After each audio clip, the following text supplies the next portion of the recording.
Facebook and the Zuckerberg empire have decided to cut our show off twice tonight when we tried to start here. I don't know why that happened. Hopefully we stay on air. It happened like a minute into the show right there, John Clark? Yeah, 2 times in a row. 2 times in a row. So we don't know what's going on. We use a service called Be Live. So if you're hearing us, cool. If you're watching the show, awesome. Great. Let's just try and do the show. AEW Dynamite had a big night on TNT. USA had WWE NXT getting ready for TakeOver. Plenty of stuff on both shows. We'll get into AEW first here, but we do have some developing news about WWE NXT. Of course, they're building the TakeOver, and we'll talk about how they got ready for that this Sunday on the WWE Network with tonight's show on the USA Network. But John, we were following up on the Triple H media call, which you can check out now at WrestleZone.com, that he did with all of the wrestling media. And he kind of opens up the book and talks about what's going on behind the curtain. He does these quarterly for all the different takeovers, and he had plenty to say about the televised future of NXT. Some people thinking he was going to move, but what does Mr. Paul Levesque have to say? So basically, this was the first time he's had a chance to talk to the media since the whole Tuesday night thing. NXT gave it a try. This was a hot topic, so obviously people were kind of going after him and, asking him, hey, you were successful on Tuesday. You had more viewers. You do know that AEW had more viewers. What's in the plan for long-term NXT? Are we going to see a Tuesday night show? And his response was basically, and I quote, "We are happy where we are now," unquote. And he basically said that they did not have any plans to move away from Wednesdays. And he admitted that there are always ongoing discussions about what's best for the show. But at this point, there are no serious talks to move away from Wednesday. And I talked to you, Kevin, a little bit about this before the show. And it was an indirect way of saying that we are happy with the viewers that we have, and we don't want AEW to get any more than they have now. Can you blame them? I mean, this is a competition. I understand that maybe in the long run. This strikes me as a long run ideal philosophy from WWE to stay competitive with a company that is competitive with them right now. And AEW is competitive with WWE right now. And they've proven that when they are on air at the same time, they have proven that AEW is not going to get over 1 million. They might win the demo, sure, but that could change. I get the feeling at this point that NXT is in it for the viewer number and not the demo number, as AEW has been kind of bragging about. Mm-hmm. There's different ways to play that. A lot of people say, if you win the demo, you win the coveted part of the audience. But when you can prove that a certain amount of people are watching wrestling and that you provide a certain segment of the audience that the other show doesn't, that can be sold in a certain way. WCW and WWE back in the 90s, they were sold that way. I'm talking about how the actual advertising is sold. It's somewhat different, though. And also with WWE, sometimes you're buying part of a package with them in USA, NBC, Universal, in the sense of you get ads on both Raw and NXT on Wednesdays on the same show or on the same brand, sort of, even though they're sort of different. AEW, though, has great numbers. It has very, very strong performing numbers. And when they got signed to a new TV deal just a few months in January, that proved that Warner was going to invest in this company long term to do some very, very big things. So I'm surprised, though. It is a long-term strategy by WWE to keep NXT on Wednesday nights. The short-term strategy would be to pull them off and see, hey, wow, we're going to get more viewers and maybe even get over 1 million or maybe even get more than that on Tuesday nights simply because we're not going up against AEW. It proved it. Like those 2 weeks they did that, it was the both shows did very, very well. The 1 week where they unopposed each other. And a lot of questions that came out of this basically for NXT was, there was basically an if or this. Do they want more viewers themselves, or do they want to limit how many AEW is getting?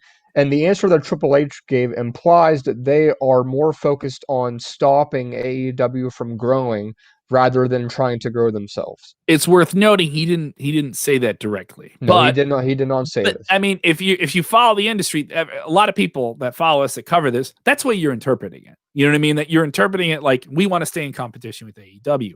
Obviously, this ruffled a lot of AEW fan feathers online. A lot of people saying, just get off Wednesdays. We already won. It's over with, right?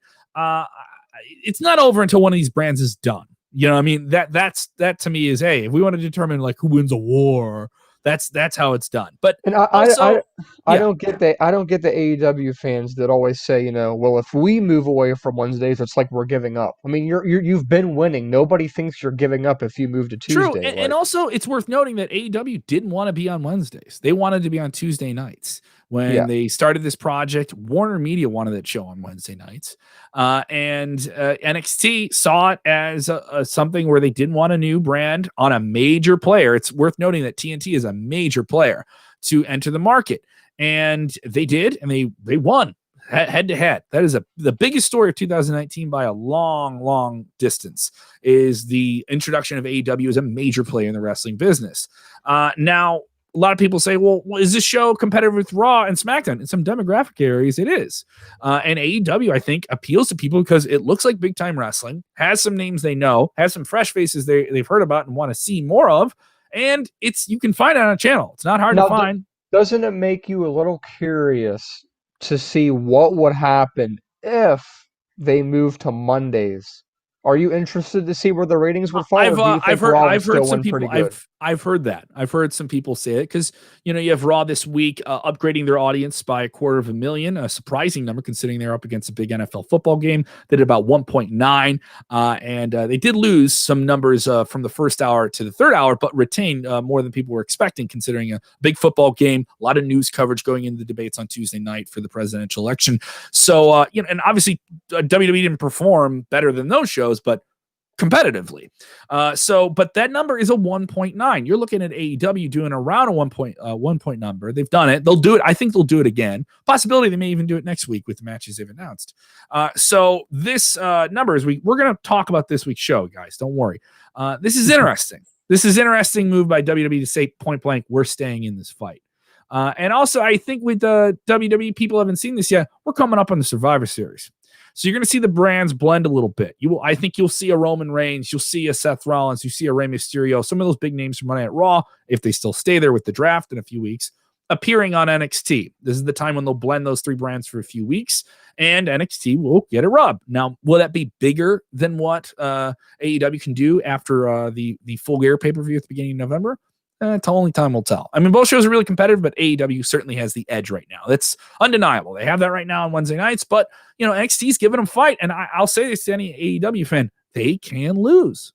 They can lose head to head. They have, but I mean, obviously the most of this has been AEW winning with new appeal, a fresh take on wrestling, something that doesn't have the WWE feel to it, but feels like big time wrestling. And we are 1 year in now. So I think that, me being an NXT guy, I think that I don't want to say us because I like that you check your butt here, John. But what I'm saying is, I'm just going to use the term "we," even though I'm biased when I say that. We can no longer say they're new. It's been a year now. That excuse is out the window. At this time, it's fair. It's fair game. We're on the same level, and at this point, there's still people saying, "Well, they're new. They're new." Well, they're getting consistently for a year now. Higher ratings, higher viewers. Yeah. No excuses. No excuses. I mean, there really isn't. But I do think, what would they be if they were on air by themselves? But I just don't think WWE would let a company with that type of money and backing and those type of names like Jericho and Moxley. I mean, look at the first 2 weeks NXT had no competition. They were 1.3, 1.2 million. Yeah. That's damn near where Raw's at right now. And like what they did on a Tuesday was really impressive. They did like near 900,000, which is massive difference. So, I mean, everyone's going to complain about it. I think the ratings are going to be around where they are. Based on what I saw from both shows, maybe next week's Chris Jericho one will be good, but the competition of news coverage, and I don't know the date for the next debate too. If there's a debate on a Wednesday, they're going to get blown out. There is a vice presidential debate next Wednesday, but I don't believe it starts until 9, so it'll be an hour into both shows. If you have preview coverage, that could pull some viewers from it. Just the attention of it alone, the social media attention of it could bury both shows in there. And tonight you had The Masked Singer. And that's a big network TV show that pulls audiences off cable viewership. So let's just get into it. AEW tonight is still in this weird pattern, where they're kind of preparing for other matches that they announced weeks ago and are doing kind of these like mini angles before we could get there. Some interesting stuff. I want to tell you what I'm doing though. Before I jump into AEW, I almost forgot this. I want to tell everybody, you see the ticker on the bottom if you're watching us live. I will make my pay-per-view debut. That's right. I'm gonna be with the superstars at AEW Alive tomorrow. One of the premier independent wrestling organizations in the country. They launched their careers with Seth Rollins. Kevin Steen has been there. Silas Young, everyone from Ring of Honor, Impact Wrestling, AEW, NXT, Racked, Small Racked, everywhere. Doesn't matter what brand you're talking about. They've been there. They've played the Berwyn Eagles Club. This is a company that's launched so many careers, and they are back from their pandemic pause with a socially distanced, safe show at the 115 Bourbon Street. Now, the show is sold out. There's only 50 tickets in a room that can fit 900. So we're going to have an intimate show. It's going to have a Fight Club feel, and it's going to be called Alive. It's going to be available on Fight TV tomorrow night, Thursday, October 1st at 7 p.m. Central, 8 p.m. Eastern, and they will have several series of events to be announced later this year. Get more info at aawrestling.com. That's aawrestling.com. Watch or listen to my exclusive interview with Hakeem Zayn. You've seen him on Impact Wrestling. We got to talk about his big match against a student of Seth Rollins, Tristan Titan, tomorrow. That'll be on the pay-per-view. So if you want some hardcore in-ring, bell-to-bell, kick-ass wrestling, AAW Alive tomorrow night on Fight TV. I got my plugs in, but now I talk about the show that was on TNT. As I mentioned, they did a bunch of kind of like mini programs to get ourselves to the Chris Jericho 30th anniversary match, which seemingly is going to be made. It was made tonight. This show appeared to be taped and had a bunch of odd audio mixtures with it, where they have and not in a bad way, but like enough where they would dub in different lines and dialogues with the commentary. I don't know if anyone watching kind of heard that. I caught that quite a bit. The audio of the crowd would sometimes be very loud and light and then would simmer through during lulls in conversation. So it was kind of odd in that way. It was almost distracting in some ways. James Espanto Fernando Taguay, big fan of the show, says with AEW, I wonder if they can keep their viewership strong going into year 3 or 4, especially when fans get bored and move on to another promotion. Well, there has to be another promotion to do that, guys. But yes, fans do get bored quickly about things. They do get jaded about that. I mean, he's not wrong. Mm-hmm. Adam Collier saying a solid Dynamite tonight. Tell us what you guys thought of the show. I thought you said Adam Cole for a minute. Oh, Adam Cole! I think you're watching the show, Adam. Oh God, the rest is watching the show. Adam Cole saying solid AEW Dynamite. Oh man, rough match tonight. They just texted to the show. Bit Milligan says, "Good evening, guys. Dynamite was great. He loved it. You know what? I thought it was a strong show, but I did have some issues with it. So I'll talk about the good stuff because the good stuff was great, and the bad stuff was what was that? And some of it was just kind of head scratching." We had a main event here with Jon Moxley taking on Eddie Kingston's mystery chosen opponent. The weird thing about this match is I thought this was just a non-title match, and then out of nowhere, it is a title match. That was very distracting. I don't know what happened there. That was a very, very odd thing. Maybe I missed something, but that bothered me. Eddie Kingston teased the main event at about a quarter hour, bringing Bryce Rensburg, the referee who handled his match last week against Moxley, and stopped the match when he couldn't continue, and he took the bulldog choke and he passed out. And Eddie Kingston just wouldn't have that. Went off on Bryce Rensburg, a long-time independent wrestling referee who said, "Oh, we've known each other. I know we're friends, but that's our personal lives, our professional lives. You weren't responsive, and I had to help you." He wanted to separate his personal and professional life. A lot of feature there for referee in the segment. That went into Moxley coming down to the ring to take on one of Eddie Kingston's goons in his family of gangsters and mobsters and masked monsters. And you thought, because he was in the ring with Rey Fenix and Pentagon, that it was going to be one of them. No, it was the Butcher. Andy Williams from Every Time I Die, a very well-known hardcore metal band. They never say that he's in a band. I'm very intrigued by that. They never, ever, ever say that he's also a guitar player in a very established secret heavy metal, punk rock, hardcore band. Very great guy, huge guy. Interviewed him many years ago. And was not a wrestler at the time, and we talked wrestling for a big majority of the interview. He goes toe-to-toe with Jon Moxley, a long, lumbering, hard-hitting match that was grisly and neat, and proved that the Butcher has some chops. Some of the sequences were kind of clunky between stuff, but hey, I'm not a wrestler. Some of that stuff I think people get too picky about. This guy did a crossbody block into the guardrail, and then he did it off the top rope and nearly pinned Jon Moxley. It was a competitive match. They gave Butcher quite a bit of offense, but you knew at some point Moxley was going to get his way out of it, and then of course hit that big DDT and brought in the choke, and then stared at Eddie Kingston, who just couldn't stand. They had been done once again by that bulldog choke. But it seems like a holding pattern for Jon Moxley heading into what will likely be a match with Lance Archer down the line here in the next few weeks. It just seems like a holding pattern. Now, we know Archer was taken out of the scene here because of COVID-19. You can't blame AEW for that. This is the world we're in. They're dealing with it. I think they're doing as much as they can. I mean, NXT's had some different changes with COVID this past few weeks that have directly affected creative, right? Oh yeah, definitely. I think they're just trying to, at this point, they need to do what they can to both keep people interested and keep their current objective on track. They don't want to change all of their plans because of this, and they're definitely not trying to make it known what they're doing, even though it seems kind of obvious with what you said about the holding pattern. People know that's what they're doing. We are already getting ratings. If you're joining us, go ahead and give us your rating for NXT and AEW. The 1 being Bastion Booger is your dad. The 10 being Chris Jericho is your dad. All right. So just think of who you would want to be your dad, and that level of greatness is what we're working with here. 1 to 10. Bit gives it an 8. An NXT. He's going to enjoy it. We'll talk about NXT in just a little bit. I know they did some cool things. We saw a big return there, and the tease of the mystery man in the green light. We'll find out who that is for Takeover this Sunday. Other highlights from AEW that I enjoyed: the return of Britt Baker. She took on Simply Red in a fairly glorified squash match. Just a couple of offensive things, but this was a squash match. I was interested that they gave this quite a bit of time, but the AEW fans, the female fans of AEW, will not stand for.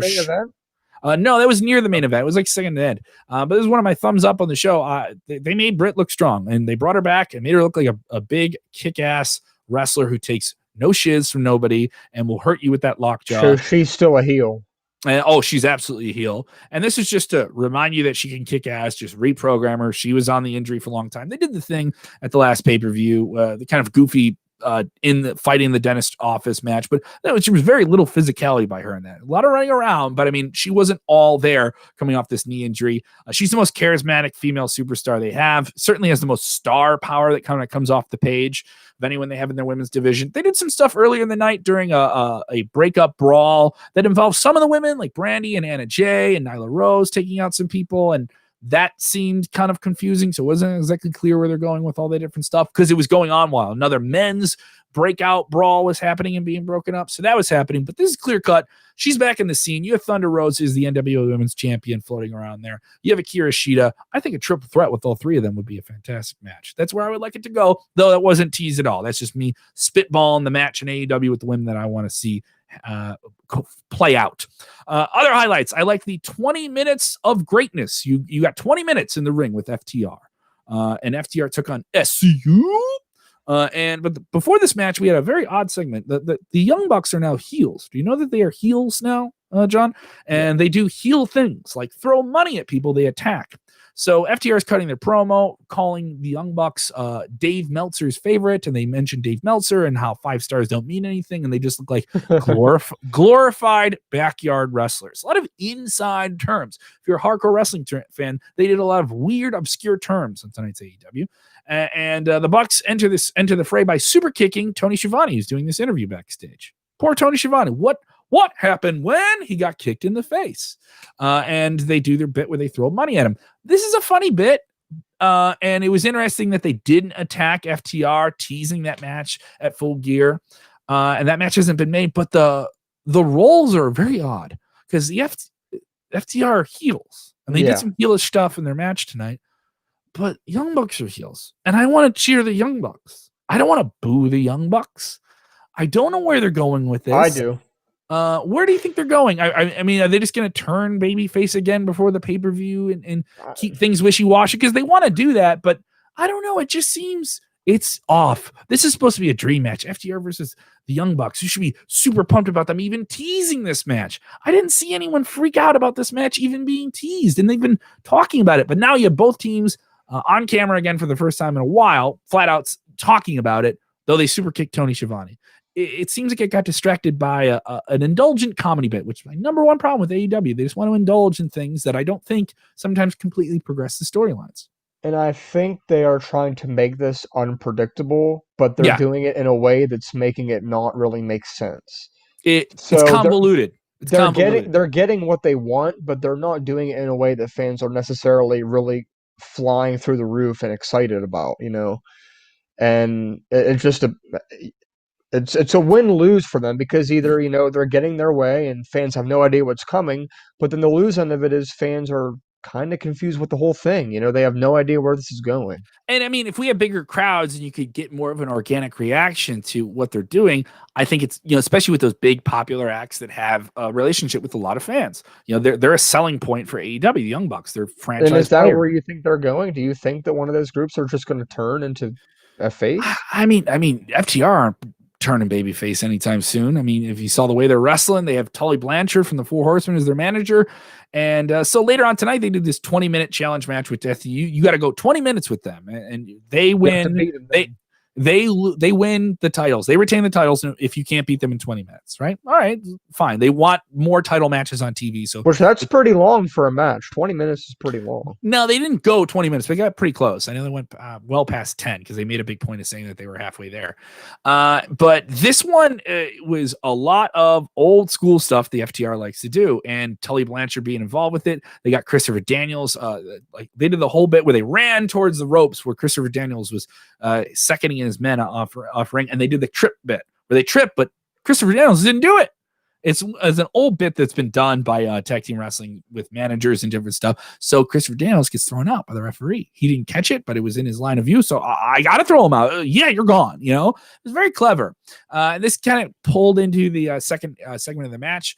It got very, very compelling. A bunch of near falls. FTR is on the ropes, but they hit their big finisher. Scorpio Sky has his foot underneath the ropes, and it's being held by Tully Blanchard, that no good old school heel, holding his leg, and no Christopher Daniels to fend off this the shenanigans here. A hard-fought match. SCU still look like, guys that could go for the titles almost any time. I think you'd rev that team up, especially when AEW, it's not like AEW, WWE, where there's a ton of different talent. You think, why don't they do some with this guy, that guy, that guy? SCU is a team that had those titles first. They could rev them up again. So don't worry, guys. I don't think it's a big deal if they lost this match. But FTR need to look strong, continue to look like heels, and get right out of there. It's very, very entertaining. But it's an entertaining match isolated by itself in terms of reminding you they're the tag team champions, reminding you all these different things, delivering on you watching the show short term. So, but me, it was just like, what's next? What's going on with the Bucks? So that got my head scratching. I didn't like that thing with the Bucks. It was entertaining. I just didn't know why. It looked like a BTE bit on TV with references to storyline stuff. So another match I love was the opening. It was Darby Allin versus Ricky Starks. This was a banger. You had people doing top rope backflips into stunners. You had people doing all different types of maneuvers, and the coffin drop won it for Darby Allin, who just kept pushing Ricky Starks. This is one of Ricky Starks' best matches, probably better than his debut with Cody. He didn't win. When a guy loses a match, but you still think it's one of their best matches, it's never a bad thing. These guys are absolute bangers, and it makes you think that, Darby Allin is bound for some big things. People had a lot of expectations for him. I know there was some injury issues with him, and they kind of kept him back there, and then when he would pop up, people lose their minds. He's the match with Moxley where he just kind of... Yeah, and that was a big, big match that people loved. But I do think he has that Jeff Hardy mid-2000s appeal where, the hot topic kids love him. They love that he's a risk taker and he'll break the rules. What do you think of Darby Allin moving forward here in AEW? I think it's interesting to see what they do with him because they want to make him relevant, but at the same time, they kind of already have their bigger storylines drawn out for the foreseeable future, and I don't know where he fits into that right now. They always have the Battle Royal, which is their multi-man kind of like catch-all of all the different people that have something going on. And we did have some fun stuff with Hangman Page on commentary, him talking about this upcoming tournament that has been announced by AEW, and this will play into the Full Gear pay-per-view with the winner getting a shot at the champion. This is an interesting move by them to not go the Battle Royal route, but to do some type of tournament to build up to this. And it gives you a line for several different stars they have on the roster to get to Full Gear. I'm never against a tournament. This is I think it's the first time that AEW's done one outside they have the women's Deadly Draw, but like done one with the men. This is interesting. I know they've done like here, you win this match, and then we get to this. And then they have rankings and different stuff like that. I want to know the rankings will play into this. The confirmed participants for this match are Rey Fenix, Kenny Omega, and Jungle Boy. And this will start coming up in the next few weeks on October 14th. in let me make sure which takes place November 7th. Currently, AEW champion Jon Moxley set to take on Lance Archer on October 14th. So not next week, but the week after. Hopefully, he clears all of his COVID tests and he's all just fine. But looks like maybe Kenny Omega. Well, the three guys they've announced here, Jungle Boy, Ray Phoenix, just makes me think Kenny Omega's in the title picture again, come Full Gear. Absolutely, and that makes the most sense. It's going to be interesting to see what other names that they reveal, because I think as of right now, people have no doubt on who the favorite is. Mm-hmm. Right now, the favorite would be Kenny Omega, but they've been teasing the former tag team partners, kind of passive aggressively mocking each other while the other one's in the ring in single championships since they broke up, Omega and Hangman. And Hangman was out there slugging back drinks with another tasseled outfit on, just not being all there together. The drunken cowboy still seems to be, he seems to have a sore saddle about Kenny Omega. Oh, see what I did there? He's a cowboy and he rides a horse. Yeah, see, I know I'm way with phrases there. I like the long tease there. Would have liked a little bit more in the tooth there. You know, I want to see more of Kenny Omega in the ring. I think I miss him in the ring. He's not in the ring quite often for AEW, often enough for me, if you ask me. But I think it's interesting couple weeks for AEW because it feels like they have to kind of catch up after pausing some things, specifically at Moxley and Archer. And what is that going to mean for Full Gear? I think we're not going to really know what the main of Full Gear is really until the 14th. So, I think that's not going to be clear. So and that's what, like 3 weeks before the pay-per-view? It's about 3 weeks before the pay-per-view, and it's a challenge, then for me. But AEW's, I think they'll definitely have something with Cody.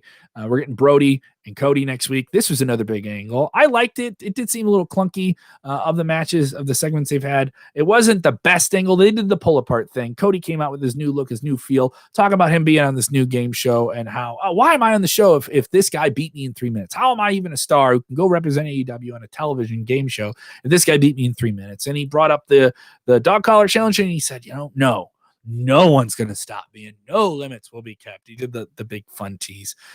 This will be a fun match. The pull apart segment was fine. A lot of people in the ring though. It always kind of scares me when you see too many people in the ring. That's my COVID radar starts to go up there, but who am I? I don't know. I assume everyone's been tested. Everyone's safe though too, but I'm not making that speculation. It was just something I felt my nervous energy kick in there. What do you think of Cody and Brodie? This could be a special match next week on TV, a dog collar match. Haven't seen that on TV in a long time. Yeah, so I do think that Brodie is going to win the match. I'm interested to see, though, how close they make it and how long they draw it out, because obviously the first time wasn't really necessarily a close match. It was kind of a blowout from one end to the other. And I'm interested to see if they do something like that again, just to kind of solidify Brodie as like the guy. But I don't know. I just can't see him doing that to Cody twice. You know what? Maybe not. Maybe they get the old dusty finish. I mean, a lot of big Cody matches have had a lot of different elements in it. You have the Dark Order there. The Dark Order is definitely a bunch of supporting players that are going to be involved in this thing, and it could be something there. There were several other matches on the show, but I mean, that's the gist of it. When I start to forget some things, that worries me. And I should care about a Chris Jericho, Isaiah Cassidy match.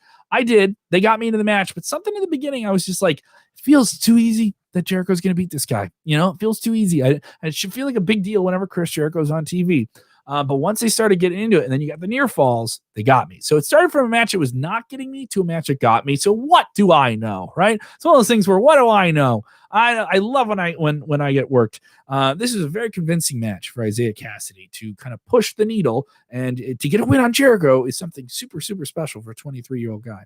They did have an odd, kind of a little bit too long segment with Chris Jericho to follow that. Jericho won the match, and he'll have an issue with someone at ringside, deathmatch legend Dr. Luther, who we've only seen on Dark, and deathmatch legend Dr. Luther from Japan, who we've seen very little of in the United States, came up with Chris Jericho and knew him from his time in Japan in the 90s. And now, as it's believed, based on their physicality at ringside, they bumped into each other during the match, and then afterwards they went at it with the Inner Circle at ringside, are going to have a match next week. What are you doing with Chris Jericho? Are we getting Chris Jericho versus MJF? That's what I was going to ask you. I was going to ask you what direction you think they're heading. Why is Chris Jericho having a match with Luther of all people? No rip on Luther. There's much bigger names for him to have. I get the logic. This is someone he's known for a long, long time. Well, it makes you wonder how much longer. I mean, we talked about this a couple of weeks ago. How much longer do they plan on making Jericho like a full-time every week asset? I mean, they've been on the show for a year. They've kind of, solidified themselves to their audience. Is this kind of the start of a phase out for him, or what? JJ texting and said, love the show tonight. My highs were Starks and Darby in the Inner Circle segment, so I'll get to that. He loved that. And Brodie build. The lows were Butcher. And the cardio and the Bucks heel turn. So he didn't like Butcher. He didn't think he looked good in the ring. I thought Butcher was fine. More beer guts in wrestling, guys. People need more beer guts in wrestling. Not everyone needs abs. And he says the Bucks heel turn. The heel turn stuff it's funny, but is it a heel turn? It's like everything is so tongue in cheek to some point where your tongue gets stuck in your cheek, with that. So thank you for chiming in on that. You told me what you liked, told me what you didn't like. I like that. Some people have both sides of it here. So the Jericho match like the entrance was cool, but I just didn't get into the idea of this Cassie going with him, and it was fun. They turned me on it. I just don't know why you're going with Luther. You go with so many more interesting guys. You could have such a big deal out of his 30th anniversary, which will be some type of celebration, retrospective stuff. Maybe they're just trying to build some characters up.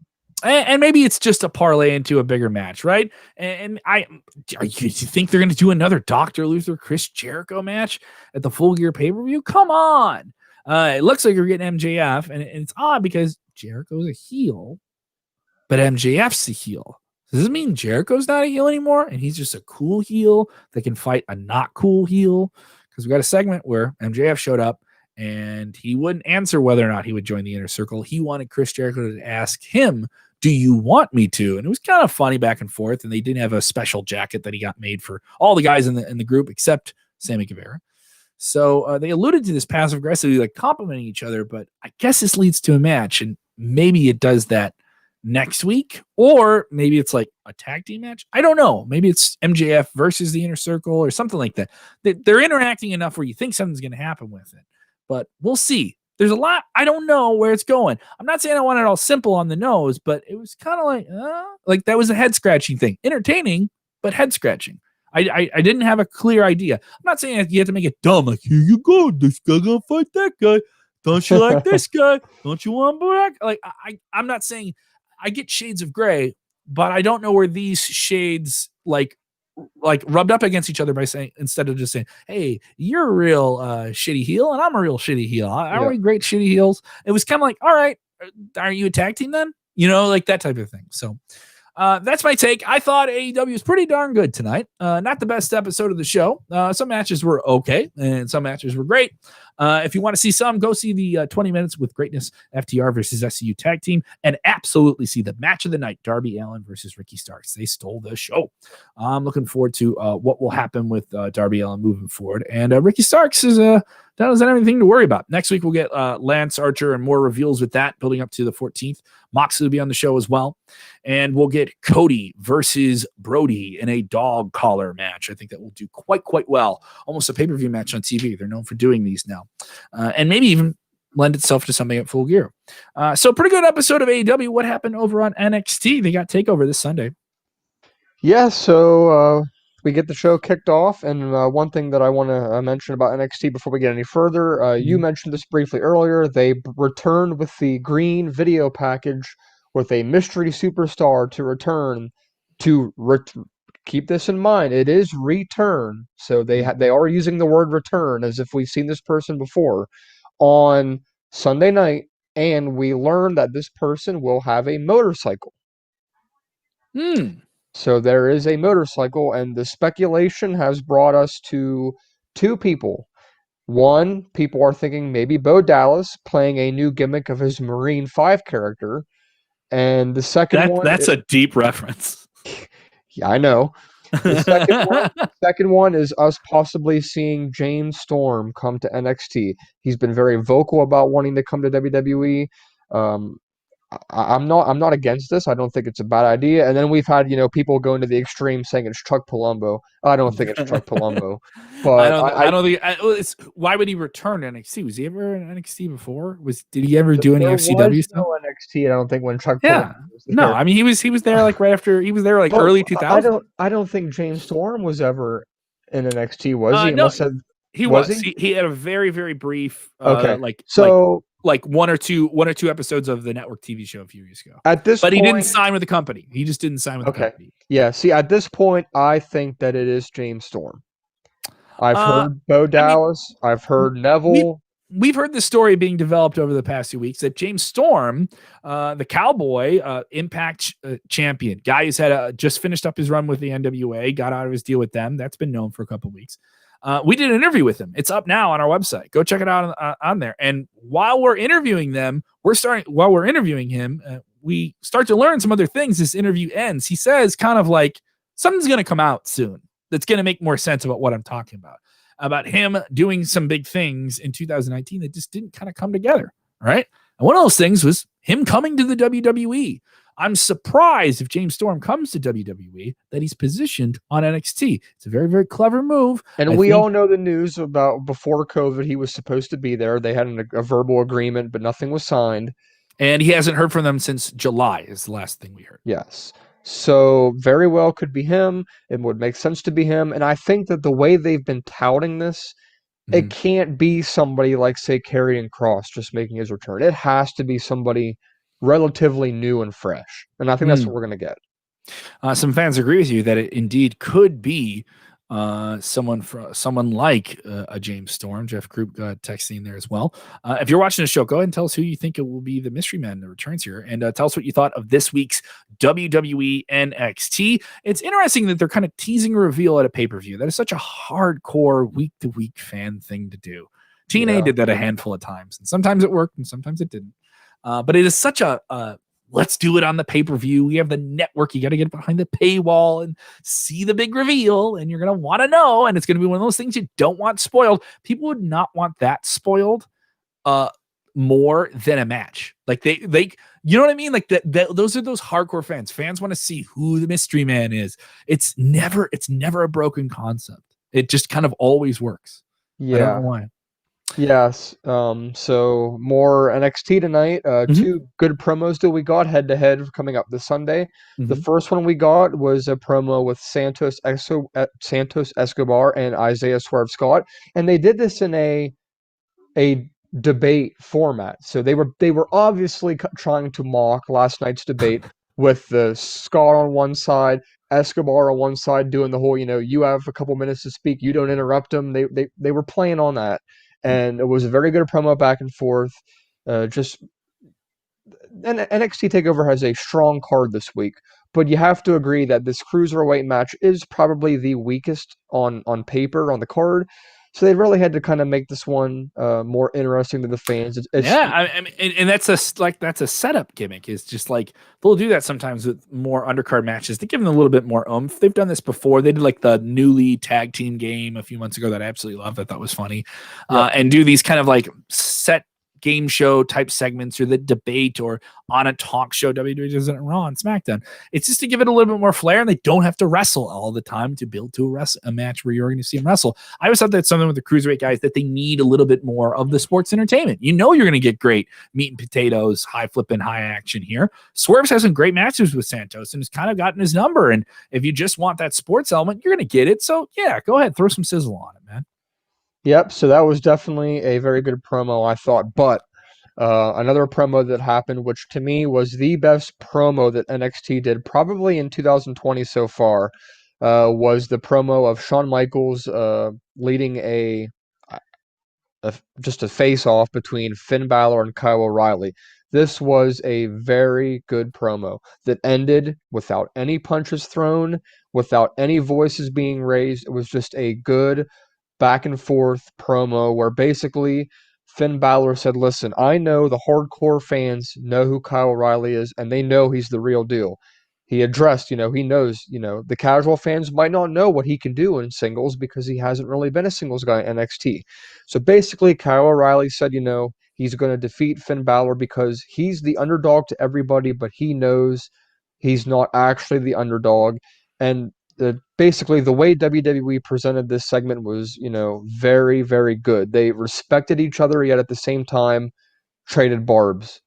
Where do you see this match going? I see this being, I mean, if you're a fan of New Japan Pro Wrestling, the G1 Climax is rolling right now. Kudos to Ross Berman, who has a very unhealthy sleep schedule, watching those shows in real time from Japan. Check out the New Japan section. These guys have a deep connection to that style of wrestling. Hard-hitting, explosive wrestling from Super Juniors. If you love that style of high-end wrestling, two big players doing it, he's right. WWE fans have not seen what Kyle O'Reilly can do as a singles. I mean, you've seen in multi-man matches and different things like that. Obviously, an incredible tag team, maybe one of the best WWE tag teams of the past few years in Undisputed Era. Easily, right? But this guy was top level in Ring of Honor before he got there. I mentioned AEW, one of the first shows I got to do interviews and do the stickman work. Kyle O'Reilly was there, and the things we saw from him, we've seen a little bit of recently. He can be a superstar. He can take the camera and find it and deliver dialogue that cuts through the noise, right?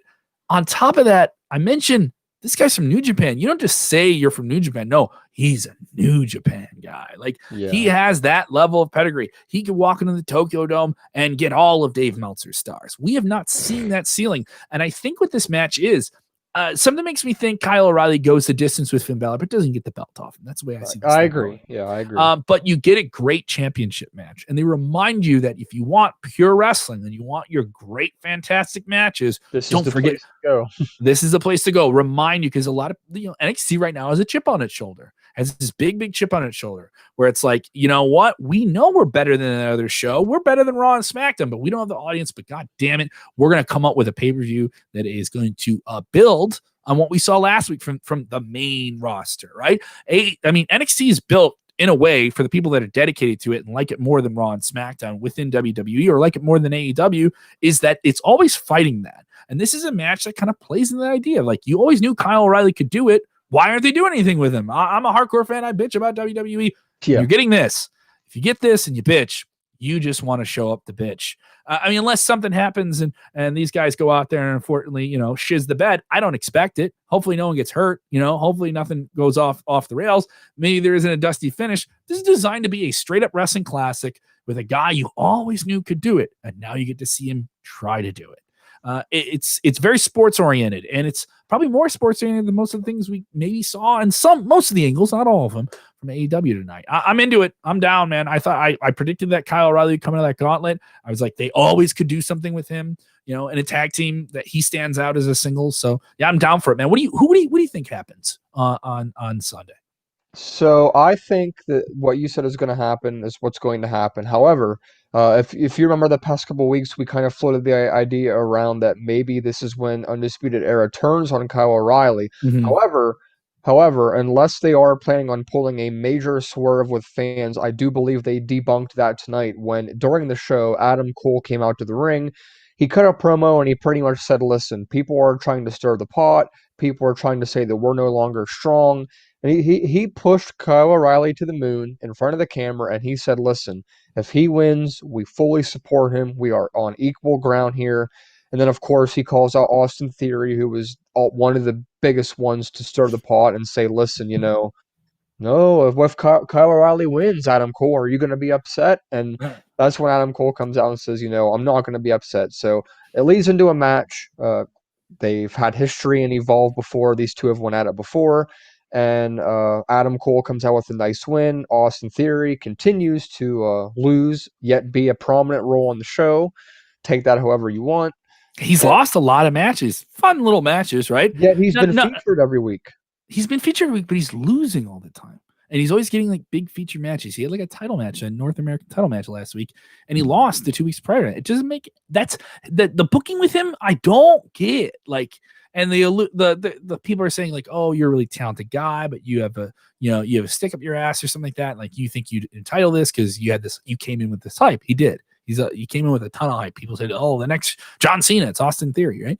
And he had some injuries. He had these other things outside of the ring that seemed to be legally dealt with, right? To some degree. I'm not talking about them, but people talk about it on Twitter. There we go. I acknowledged it, right? But we're here, we're in the ring, and he's in there with Adam Cole, and he gets beat. I mean, you can build this guy up. He is a guy, he's credible. You can do some things with him. I mean, that incredible He's young. He's very young, very, very young. I mean, well under 25.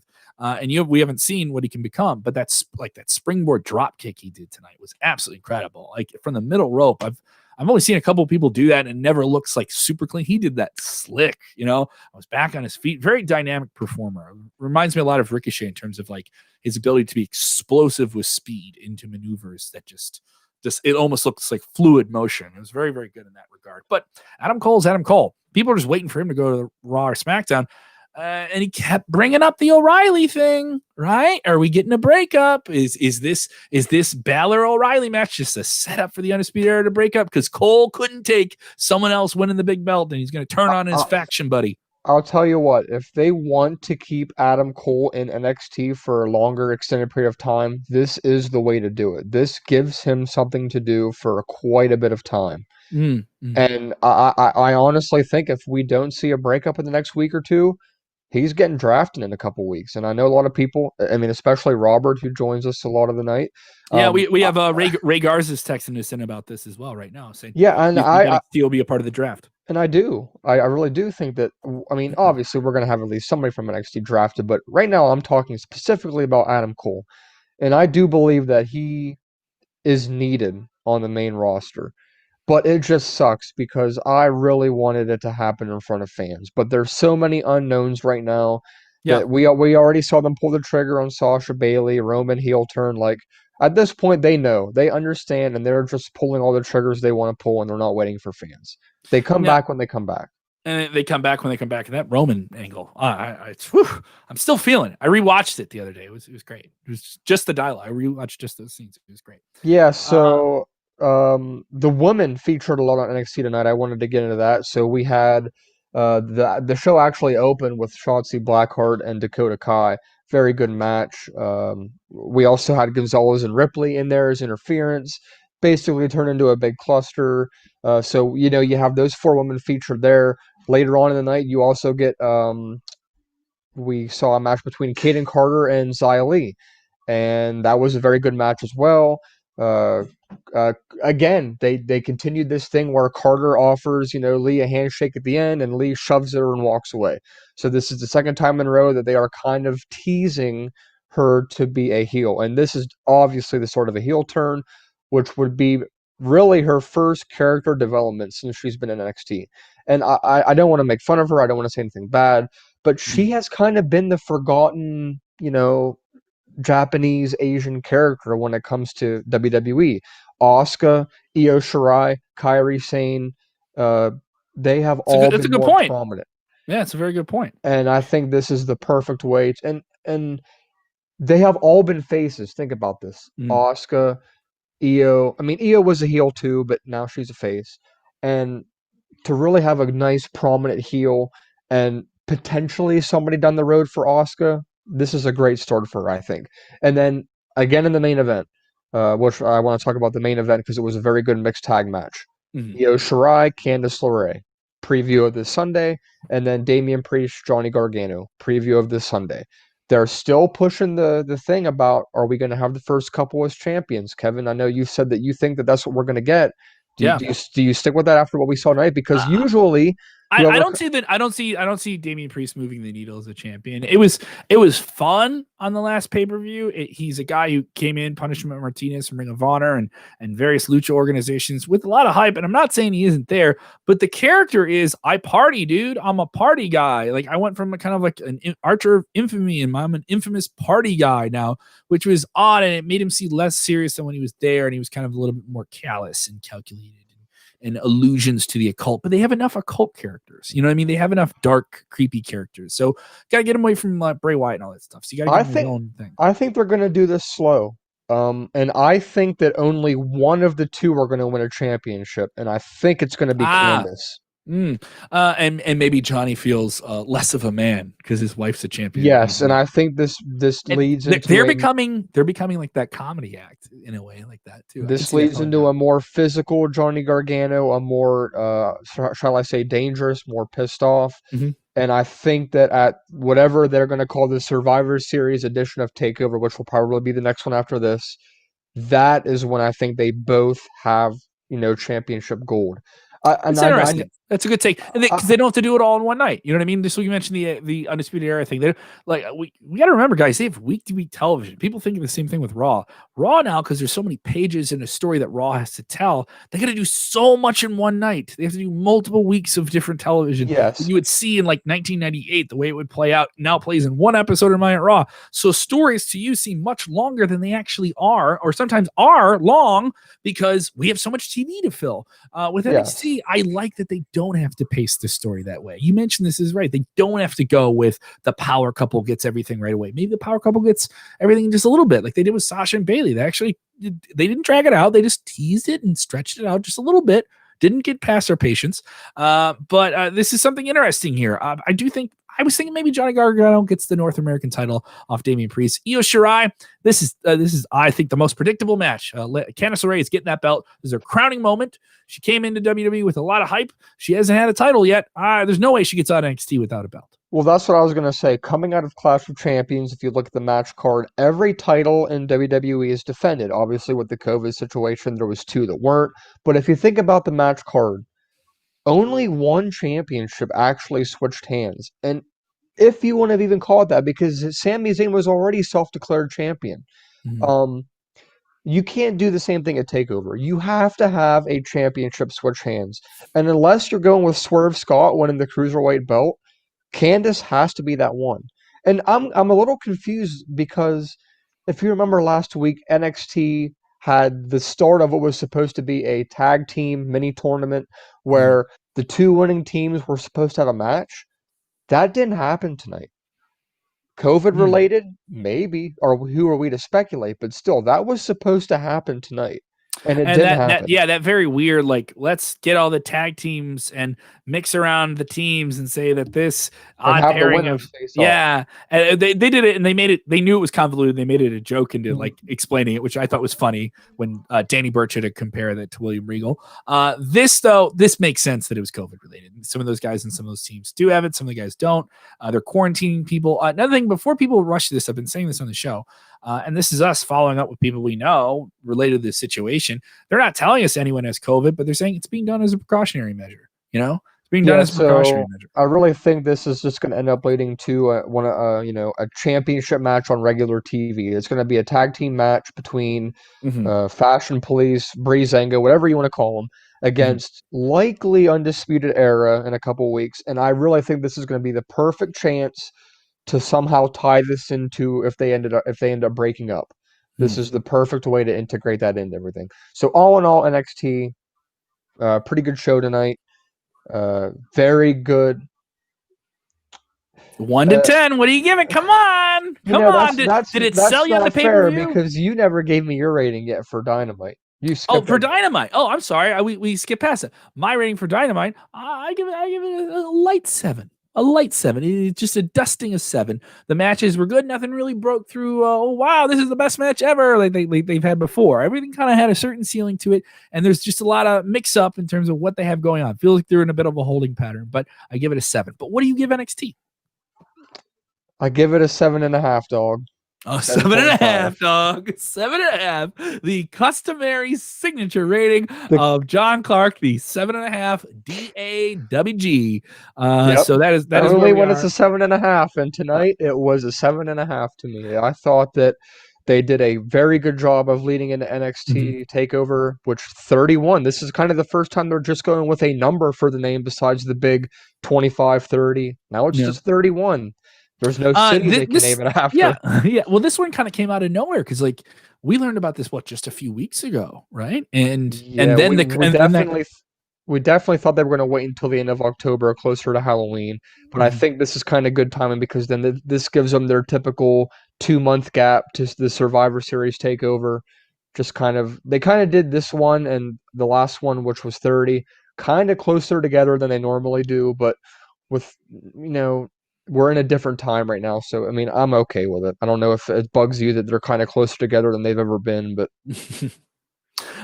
definitely there. Continue to chime in, guys, here with your thoughts on what you thought of this week's AEW and NXT. Give us that 1 to 10. William T. Rages, W2Dub, gives AEW 7.2. Come on. Gives it just the edge. You can't handle it, John.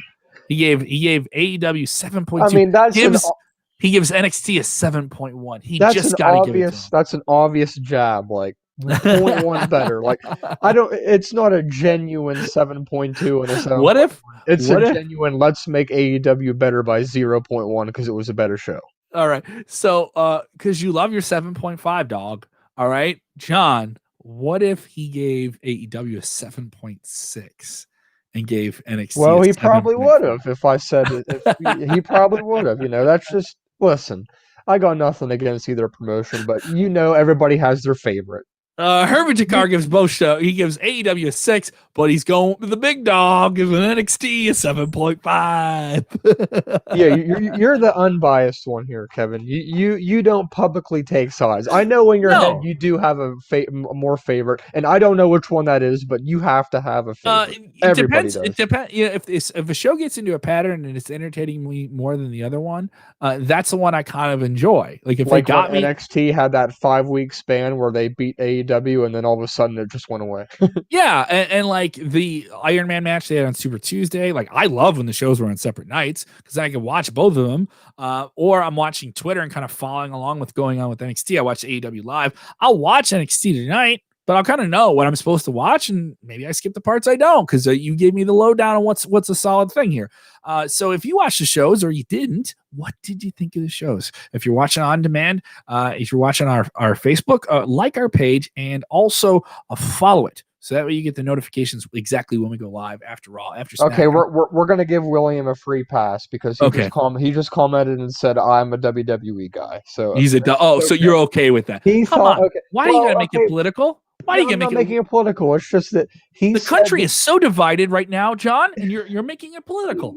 Well, he said AEW was better, but to me, there's more behind it if he comes out and says, "Listen, I'm a WWE guy, but tonight AEW was better." It's almost like if you are going to get political, it's almost as if you're saying, like I'm a Democrat, but Trump is better. Then okay, it's okay then. Mm-hmm. Christian Roses says WWE is my favorite, but as the head of the mountain, I expect more from them. So he has a higher standard for them.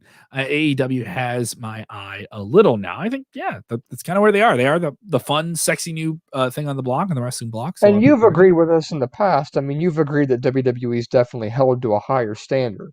They can't.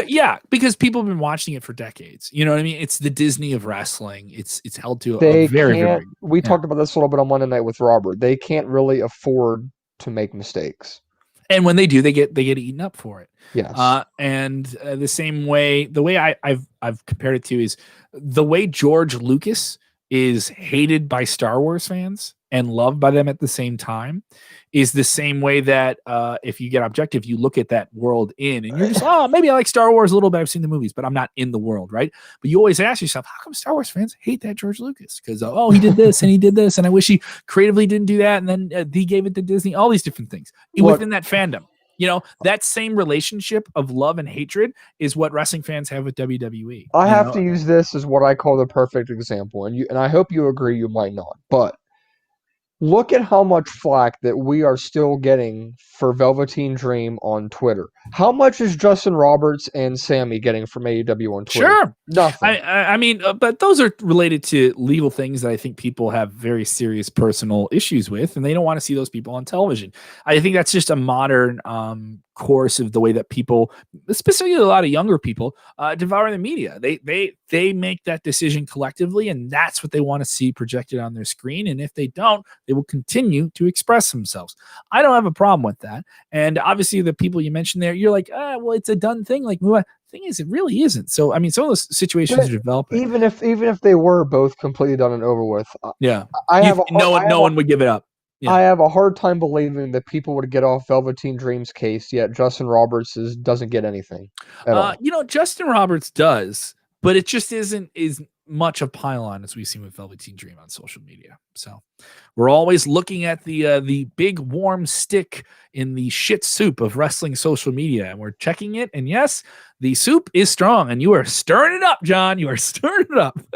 I'm not afraid to, like Robert is. Yeah, no, Robert will, but he'll just go look. I heard this thing, but I'm not gonna say this thing. Robert will be with me tomorrow afternoon. We'll do an earlier show because I have to head south, the South Burbs from the north side of Chicago to do the AAW pay-per-view. You got nothing going on Thursday. You want to do something cool? Get it on fight.tv. Get it on your Apple TV. Get it on your Roku. Get it on your desktop TV with HDMI connected to the TV like I'm doing this podcast right now. I'm leaving in 2 hours to drive out to Chicago. You're coming. You better hurry up. It's I gotta support you. I don't know. There's only 50 tickets. You have to. It's sold out. It's actually only like 8 hours for me, so I can definitely make it. It's a bit of a drive. It's a bit of a drive here. And so we'll continue to follow everything going on in the world of wrestling. Obviously, the latest developments and how wrestling adapts to this whole COVID situation. We know that Retribution is on a 2-week quarantine. We know that AEW is dealing with that situation with Lance Archer and Ben Carter. We don't know other confirmed cases. Obviously, if some things moving around on SmackDown, it's a very up to the minute situation, and we'll have it for you at WrestleZone.com. A lot of bonus content this week as well. I mentioned Hakeem Zayn will be in action on that AEW Alive pay-per-view. I interviewed him, and that interview is going to drop within a little bit. You can watch it now. The audio is going to be on the podcast feed in a little bit. And of course, all the episodes of the now known WrestleZone wrap up. This is the wrap up. It's no longer a daily because we kind of like daily would be like we're in the middle of the day. We're doing some of these in the nights. We want to do the wrap up. All right. And also we're looking at adding more video exclusive content that'll kind of pop up. Make sure you subscribe to us on YouTube. Like the channel there. Make sure you turn your notifications on. Like us on Facebook, YouTube, all Instagram, all those different things. Do we have a MySpace? I don't know. I have to go see if you're in our top 8. We'll get to it. John, if they want to follow you on Twitter, where do they go? John R. Clark 12. Mm-hmm. You can follow me on Twitter at Kev Kellam on the Twitter machine. Definitely support the show by sharing the show with your friends. Thank you so many of the people downloading the show all around the world. We have plenty of people enjoying the show across the United States. I mentioned to you a while ago, Pennsylvania is one of the top states downloading WrestleZone right now. So thank you so much. Thank you to the fans in Winnipeg. A lot of people in Winnipeg, Manitoba taking in the show. Go Jets! And also thank you to fans across Europe that have started to embrace the show as well. Obviously, coming for that number 1 spot on the island nation of the Mediterranean, Cyprus. We are still on the Apple Sports charts there. Are we going to be the most popular wrestling podcast? No. But I want to take over Cyprus and rename it. You can't say that for sure. I want to take over Cyprus. I want to take over the island nation of Cyprus. I can't say it for sure. We're working on it. We're working on it. So thank you so much for supporting the show. Yeah. You got something? What do you got, John? I don't want to cut you off. off. I just remember that we forgot to mention earlier that Dexter Lumis returned to NXT tonight. And I'm doing our show plugs. We can close on this. What do you think of Dexter Lumis coming back? We got an extra minute here. Why was he gone? That's what I want to know. Well, he had the injury in that triple threat match where he did like the flip out of the ring and he like landed. Okay. And they did the cut around. Some people didn't mess. It wasn't like yeah. We obviously. It was one of those injuries in a taped match. They just edited out the injuries. So before we end the show, I got to know from you, what do you think? What do you think they're going to do with him? What do you think he does next? I do think that WWE has a thing for Dexter Lumis. They like characters that can do a visual gimmick that he has that penetrates and comes through the camera. And it's seemingly he's going to be put with the biggest comedy character in NXT, a guy who has fun matches and does fun segments. The Cavalier Caveman, the redneck get along man, and Cameron Grimes. It could be interesting. It could make for some very sports entertainment things on NXT, which I think they need because casual wrestling fans care about those things. Especially when you're going to have steak up top with O'Reilly and Balor, having an ice cream cone off to the side with these guys would be entertaining. That's where I see them going. A comedic element in the middle. Odd that Dexter Lumis, a very creepy character, who says very, very little and just stares at you, is now going to be in that position. But crazier things have happened in the wrestling business.